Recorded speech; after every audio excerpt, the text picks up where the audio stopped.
तो आवाज ऐकण्याकडे त्या हॉलमधून इथपर्यंत किचनपर्यंत येण्यासाठी त्याने जसा दरवाजा उघडला, तो दरवाजा मी तुम्हाला दाखवला, त्याच्यासमोर अक्षरशः रक्तानं भरलेलं बिना मुंडक्याचं एक शरीर त्याच्यासमोर उभं होतं.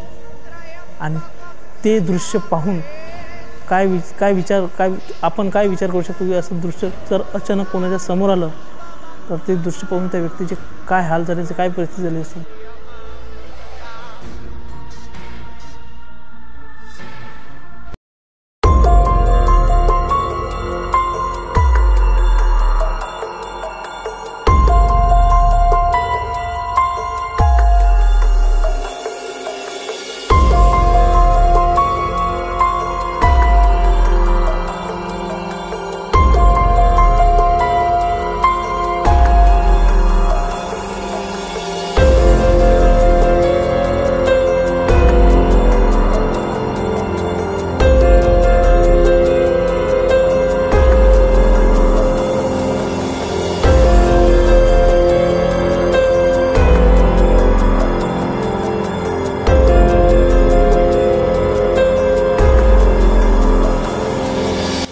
नमस्कार मित्रांनो, माझं नाव रतन पाटील.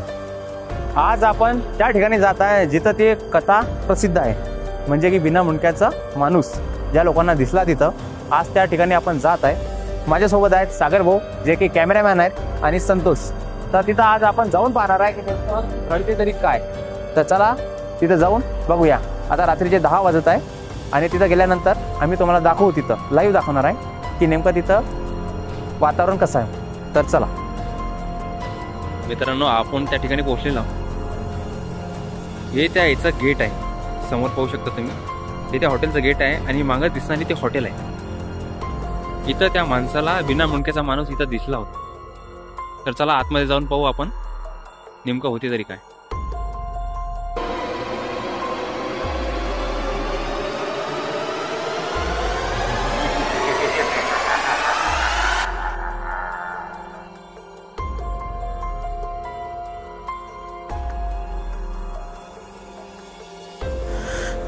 आता तुम्ही बघू शकता की आम्ही याच ठिकाणी आलेलो आहोत, त्या ठिकाणी आम्ही मागल्या व्हिडिओमध्ये तुम्हाला सांगितलं होतं की एक विना मुंडीचा धड इथं वावरते या हॉटेलमध्ये. आणि तुम्हाला आम्ही सर्व रतन आणि संतोष यांनी आम्हाला पूर्ण तुम्हाला व्ह्यू दाखवलेला आहे की हॉटेलमध्ये काय आहे, कसं आहे. तर त्याचबरोबर आता आम्ही तुम्हाला सांगू इच्छितो, आम्ही जी मागं तुम्हाला स्टोरी थोडक्यात सांगितली होती ते स्टोरी मी परत एकदा सांगतो की या हॉटेलच्या समोर जो हायवे आहे त्या हायवेवरती एक वेळेस अपघात झाला होता एका व्यक्तीचा. आणि त्या अपघातामध्ये त्या व्यक्तीचं शरीरचं जे मुंडी आहे ती त्याच्या धडापासून वेगळी झाली होती. मी जसं इतिहास त्या स्टोरीबद्दल सांगत आहो तशी एक वेगळीच भीती निर्माण होत आहे. आणि इथून थोड्या अशा काहीतरी वेव्स येत आहेत ज्या नाही यायला पाहिजे. मी तुम्हाला एवढं सांगू शकतो मित्रांनो की आम्ही असेच तुम्हाला वेगवेगळ्या ठिकाणाचे जे काही रहस्य असतील ते तुम्हाला आमच्या या चॅनलवरतून, रहस्यमय ठिकाणे या चॅनलवरतून अजून आम्ही तुम्हाला दाखवण्याचे भरपूर प्रयत्न करू. फक्त तुम्ही तुमचा सपोर्ट आम्हाला या चॅनलवरती मिळू द्या अशी सर्वांकडून मी अपेक्षा करतो. आणि आज माझ्यासोबत संतोष, रतन यांची ही हिंमत, यांना पाहून पण एक आश्चर्यजनकच हिंमत आहे. हे सर्व आम्ही फक्त तुम्हाला दाखवण्याकरिता करतो मित्र. प्लीज सपोर्ट करा. आणि कॅमेरामॅन प्लीज थोडा कॅमेरा तुम्ही इकडून थोडं घुमून तुम्ही त्या साईड एकदा दाखवू शकता की त्या साईडवरतून ना चुळबुळ काही ना काही तिथं ॲक्टिव्हिटी होत आहेत. बाकी इकडचा एरिया पूर्ण शांत आहे. पूर्ण हॉलमध्ये आहो आम्ही.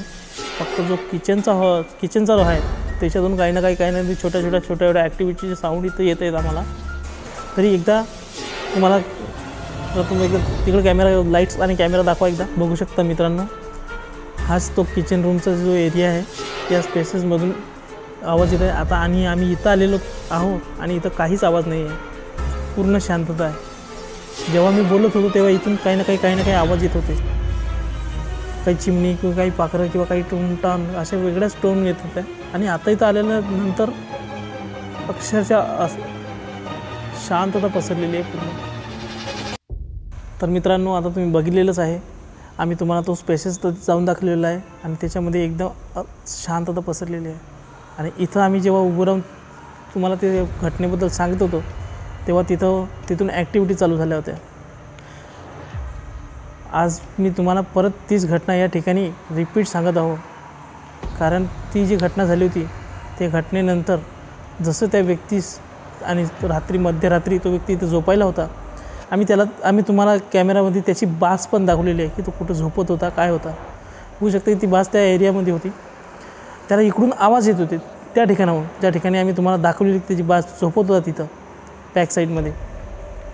तो आवाज ऐकण्याकडे त्या हॉलमधून इथपर्यंत किचनपर्यंत येण्यासाठी त्याने जसा दरवाजा उघडला, तो दरवाजा मी तुम्हाला दाखवला, त्याच्यासमोर अक्षरशः रक्तानं भरलेलं बिना मुंडक्याचं एक शरीर त्याच्यासमोर उभं होतं.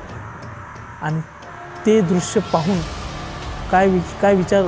आपण काय विचार करू शकतो की असं दृश्य जर अचानक कोणाच्या समोर आलं तर ते दृश्य पाहून त्या व्यक्तीचे काय हाल झाले, काय परिस्थिती झाली असते. जसं मी हा उच्चार केला तसंही अंगावर काटा माझ्या तर आलेलाच आहे, कारण की तो जसं उच्चार केला तिकडून आवाज येत आहेत थोडे.